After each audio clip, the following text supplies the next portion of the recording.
Hello. In this tutorial, I will show you how to add a date and time field in bit form.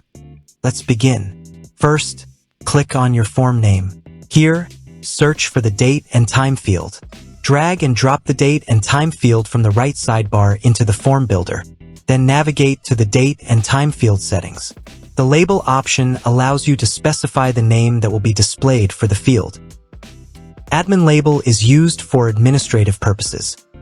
The input icon option allows you to add a symbol or image within the input field. This option allows you to set a default value for the form field that will automatically populate when the form is loaded on the front end. Here, you can also set a default value for this field according to your preferences. First, decide if this field is required or not. The required option makes a form field mandatory and lets you customize the error message.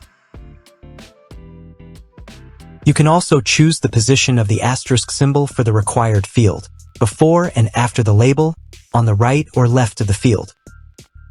If you enable this option, the date and time field will be hidden, and if you disable this option, the date and time field will be visible. The read-only option allows visitors to view information without editing it, and this option ensures that important details remain accurate and unchanged. You can show or hide this setting by clicking this option. The disabled option prevents users from entering or modifying any information in the form, ensuring that the form data remains accurate and unaltered. You can toggle this option to enable or disable this field according to your needs. Then click on the Update button. Now let's preview the form to check the date and time field.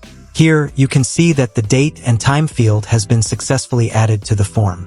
That's all for this tutorial. See you in the next video. Thanks for watching.